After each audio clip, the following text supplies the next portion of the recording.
Very long ago, as old people have told me, there lived a terrible monster who came out of the north and laid waste whole tracts of country, devouring both men and beasts. And this monster was so destructive that it was feared that unless help came, no living creature would be left on the face of the earth.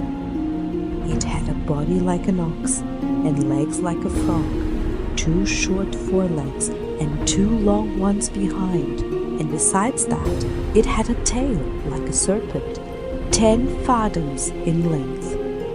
When it moved, it jumped like a frog, and with every spring it covered half a mile of ground. Fortunately, its habit was to remain for several years in the same place, and not to move on till the whole neighborhood was eaten up.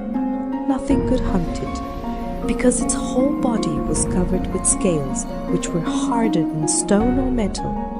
Its 2 great eyes shone by night and even by day like the brightest lamps, and anyone who had the ill luck to look into those eyes became as it were bewitched, and was obliged to rush of his own accord into the monster's jaws.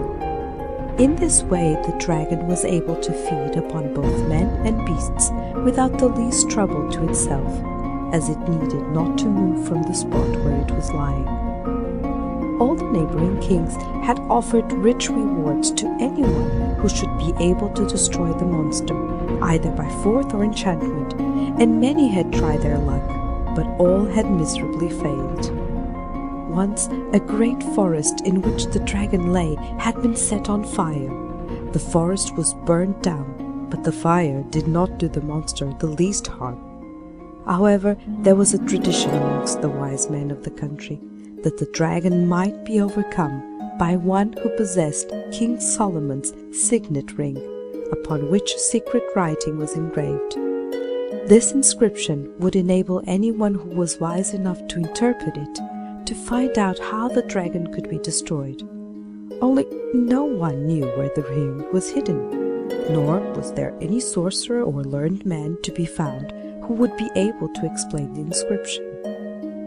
At last a young man, with a good heart and plenty of courage, set out to search for the ring. He took his way towards the sun rising, because he knew that all the wisdom of the old times comes from the east. After some years he met with a famous Eastern magician, and asked for his advice in the matter. The magician answered, "Mortal men have but little wisdom, and can give you no help. But the birds of the air would be better guides to you if you could learn their language. I can help you to understand it if you will stay with me a few days." The youth thankfully accepted the magician's offer and said, "I cannot now offer you any reward for your kindness, but should my undertaking succeed, your trouble shall be richly repaid." Then the magician brewed a powerful potion out of 9 sorts of herbs, which he had gathered himself all alone by moonlight, and he gave the youth 9 spoonfuls of it daily for 3 days, which made him able to understand the language of birds. At parting, the magician said to him, "If you ever find Solomon's ring and get possession of it, then come back to me, that I may explain the inscription on the ring to you, for there is no one else in the world who can do this." From that time the youth never felt lonely as he walked along. He always had company because he understood the language of birds, and in this way he learned many things which mere human knowledge could never have taught him. But time went on, and he heard nothing about the ring. It happened one evening, when he was hot and tired with walking, and had sat down under a tree in a forest to eat his supper, that he saw 2 gaily plumaged birds that were strange to him, sitting at the top of the tree, talking to one another about him. The first bird said, "I know that wandering fool under the tree there, who has come so far without finding what he seeks. He is trying to find King Solomon's lost ring."